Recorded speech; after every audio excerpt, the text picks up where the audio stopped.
அடுத்து லைஃப்பில் என்ன பண்ண போறீங்கன்ற மாதிரியான பெரிய பெரிய டிசிஷனாக இருந்தாலும் சரி, இல்லை அடுத்த வாரம் நடக்க போகிற ஃபங்க்ஷனுக்கு நீங்கள் என்ன ட்ரெஸ் எடுக்க போறீங்கன்ற அளவுக்கு குட்டி குட்டியான டிசிஷனாக இருந்தாலும் சரி, எல்லாத்தையுமே மற்றவங்ககிட்ட கேட்டு தான் முடிவெடுக்கிறீங்க அப்படின்னா நீங்கள் தனியாக இல்லை, நானும் உங்களை மாதிரி தான்.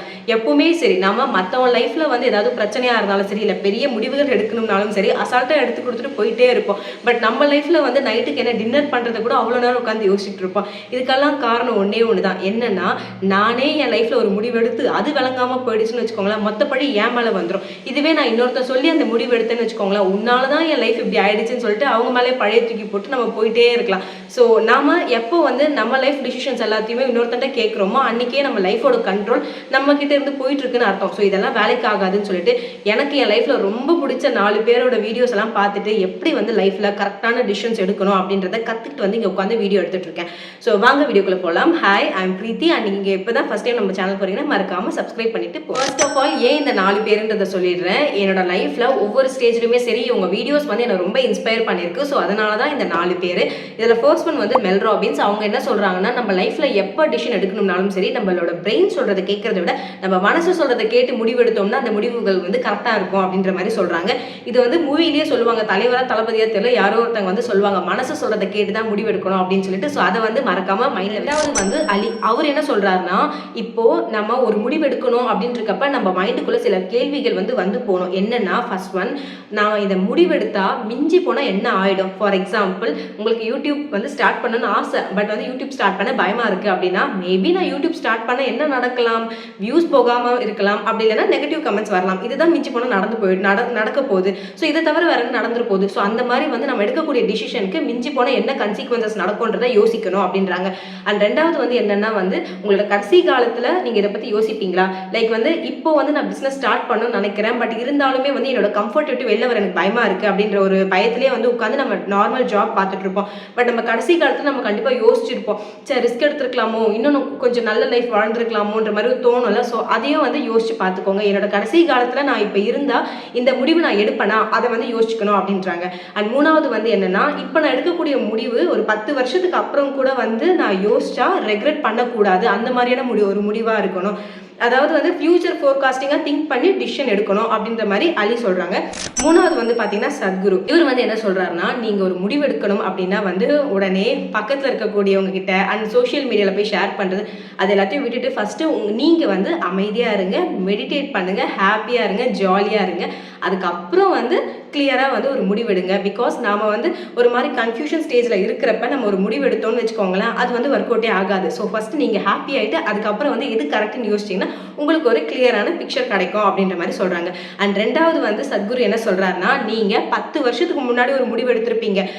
லைக் ஃபார் எக்ஸாம்பிள் வந்து நான் இந்த கெரியரில் போனால் நல்லா இருக்கும், நான் வந்து ஐடி கம்பெனியில் ஒர்க் பண்ணணும்னு ஆசைப்பட்றேன்னு சொல்லிட்டு 10 இயர்ஸ்க்கு முன்னாடி நான் ஒரு கெரியர் சூஸ் பண்ணுறேன்னு இருக்கப்ப இப்போ வந்து எனக்கு அது இன்ட்ரெஸ்ட் இல்லை, பட் நான் 10 இயர்ஸ்க்கு முன்னாடி அதை சூஸ் பண்ணிட்டல, அப்புறம் எப்படி நான் அதை விட முடியும் அப்படின்ட்டு இல்லை. உங்களுக்கு இப்போ வந்து அது இன்ட்ரெஸ்ட் இல்லைனாலுமே you have a right to quit. So அதான் வந்து சொல்கிறாங்க, நீங்கள் ஒரு முடிவு எடுத்தீங்க அப்படின்னா வந்து அது உங்களுக்கு டெய்லி வந்து அது பண்ண பிடிச்சிருந்தா மட்டும்தான் வந்து நீங்கள் அதை கண்டினியூ பண்ணணும், இல்லைன்னா வந்து அதை குவிட் பண்ணிடணுன்ற மாதிரி சொல்கிறாங்க.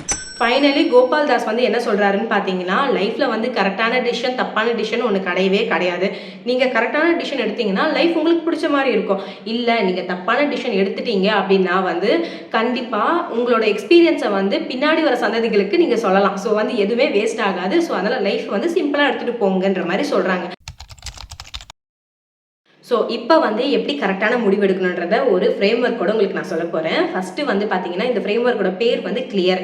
ஃபஸ்ட்டு சி ஃபார் என்னன்னா கிளாரிட்டி. நாம் ஒரு முடிவு எடுக்கிறதுக்கு முன்னாடி அந்த சுச்சுவேஷன் பற்றி ஃபுல்லாக வந்து நமக்கு தெரிஞ்சிருக்கணும் அப்படின்னு சொல்கிறாங்க. ஃபார் எக்ஸாம்பிள், இப்போ வந்து எனக்கு வந்து ஜாப் பார்க்க முடியல, ஸ்ட்ரெஸ்ஃபுல்லாக இருக்குது, நான் வந்து ஜாப் குவிட் பண்ணணும்னு நினைக்கிறேன்னு வச்சுக்கோங்களேன். இது ஒரு பெரிய முடிவு தான். இந்த முடிவு எடுக்கிறதுக்கு முன்னாடி ஃபஸ்ட்டு வந்து என்னுடைய சுச்சுவேஷன் எந்த மாதிரி இருக்குன்றதை நான் யோசிக்கணும். எனக்கு என் ஜாப் பிடிக்கலையா, இல்லை என்னோட டீம் பிடிக்கலையா, இல்லை என்னோட ப்ராசஸ் பிடிக்கலையா, இல்லைனா எனக்கு வந்து அன்னைக்கு பேட் டேவான்றதை நான் ஃபஸ்ட்டு திங்க் பண்ணணும். பிகாஸ் குட்டி குட்டி பிரச்சனைக்கெல்லாம் பெரிய முடிவுகள் எடுக்கக்கூடாதுல்ல. ஸோ அதனால் ஃபஸ்ட்டு சிச்சுவேஷனை பற்றி நம்ம தெரிஞ்சுக்கணும் அப்படின்னு சொல்கிறாங்க. எல் ஃபார் வந்து என்னென்னு பார்த்தீங்கன்னா லிஸ்ட், என்னென்ன ஆப்ஷன்ஸ் எல்லாம் இருக்குது, இந்த முடிவு எடுக்கலைன்னா வேறு என்னென்ன ஆப்ஷன்ஸ் எல்லாம் இருக்குது. ஃபார் எக்ஸாம்பிள், எனக்கு வந்து ஜாப் ஸ்ட்ரெஸ்ஸாக இருக்குன்றக்கப்ப நான் டீம் மாறினா எனக்கு இன்னும் பெட்டராக இருக்குமா அப்படின்றத யோசிக்கணும். அப்படி இல்லை நான் ஜாபை குவிட் பண்ணிட்டேன்னா மேபி இதை விட பெட்டரான ஜாப் கிடைக்குமா அப்படியும் யோசிக்கணும். அந்த மாதிரி வந்து என்னென்ன ஆப்ஷன்ஸ் எல்லாம் இருக்குன்றத ஃபஸ்ட்டு செக் பண்ணிக்கணும். அடுத்தது இ ஃபார் என்னன்னா வந்து எவாலுவேட் த ரிஸ்க். என்ன ரிஸ்க் ஆகும், மேபி ஜாப் விட்டா என்ன ஆகும், இதை விட பெட்டரான ஜாபும் கிடைக்கலாம், அப்படி இல்லைன்னா ஜாப் இல்லாமல் வீட்லயும் உட்காரலாம். ஸோ என்ன வேணாலும் நடக்கும். ஸோ அந்த மாதிரியுமே வந்து நம்ம திங்க் பண்ணிக்கணும், லைக் நெகட்டிவாகவும் திங்க் பண்ணிக்கணும். நான் மேபி இந்த முடிவு எடுத்தேன்னா மிஞ்சி போனால் என்ன நடந்துரும் அதை வந்து செக் பண்ணிக்கணும். ஸோ அடுத்தது வந்து பார்த்தீங்கன்னா அலைன், அதாவது என்னோட லைஃப் கோல்ஸோட வந்து நான் எடுக்கக்கூடிய முடிவு வந்து அலைன் ஆகிருக்கணும். அதாவது லைஃப்ல என்ன ஆனாலும் நான் இந்த விஷயத்த பண்ணவே மாட்டேன்னு சொல்லிட்டு நம்ம லைஃப்ல ஒவ்வொருத்தருக்கும் ஒவ்வொரு பிரின்சிபல்ஸ் இருக்கும்ல. ஸோ அதுக்கேற்ற மாதிரி உங்களோட முடிவுகள் இருக்கணும் அப்படின்னு சொல்றாங்க. கடைசியா ஆர் ஃபார் என்ன அர்த்தம் பார்த்தீங்கன்னா reach the decision. So finally வந்து நம்ம முடிவு எடுத்துட்டோம், உடனே வந்து அந்த ஆக்ஷன்ல இறங்கிடணும் அப்படின்னு சொல்றாங்க. அண்ட் நான் எப்பவுமே வந்து நம்பக்கூடிய ஒரு விஷயம் என்னன்னு பார்த்தீங்கன்னா take a decision and make it right அப்படின்றது தான் நான் வந்து கண்டிப்பாக ஃபாலோ பண்ணுவேன். பிகாஸ் நான் ஒரு முடிவு எடுத்துட்டேன்னா அது கரெக்ட் ஆகணுன்றதுக்காகவே வந்து பாடுபட்டுட்டு இருப்பேன். ஸோ கண்டிப்பாக நீங்களுமே இனிமேல் உங்கள் லைஃப்பில் யாரையுமே டிஸ்டர்ப் பண்ணாமல் நீங்களே உங்களோட லைஃப் டெசிஷன்ஸை எடுத்துக்கணும் அப்படின்னு ஆசைப்படுறேன். அண்ட் உங்களுக்கு இந்த வீடியோ கண்டிப்பாக யூஸ்ஃபுல்லாக இருக்கும் நம்புறேன். அண்ட் உங்களோட ஃபீட்பேக்கை வந்து முடிஞ்சால் வந்து எனக்கு கமெண்ட்டில் வந்து சொல்லுங்கள். அண்ட் கண்டிப்பாக ஒரு லைக் கொடுத்துட்டு போனீங்கன்னா அடுத்த வாரம் வீடியோ போடுறதுக்கு எனக்கு ஒரு மோட்டிவேஷனாக இருக்கும். அண்ட் நம்மளோட சப்ஸ்கிரைபர்ஸில் எத்தனை பிரியா இருக்கீங்க அப்படின்றத வந்து எனக்கு வந்து கமெண்ட்டில் சொல்லுங்கள். உங்களோட நேம்ல வந்து பிரியா அப்படின்ற ஒரு வேர்ட் வந்துச்சுன்னா கண்டிப்பா எனக்கு வந்து கிரீன் கலர் ஹார்ட் வந்து கமெண்ட்ல போட்டு விடுங்க. நான் எத்தனை பிரியா இருக்கீங்கன்றதை செக் பண்ணி பார்க்குறேன். அண்ட் வீடியோ பிடிச்சதா கண்டிப்பா வந்து சப்ஸ்கிரைப் பண்ணிக்கோங்க. பாய்.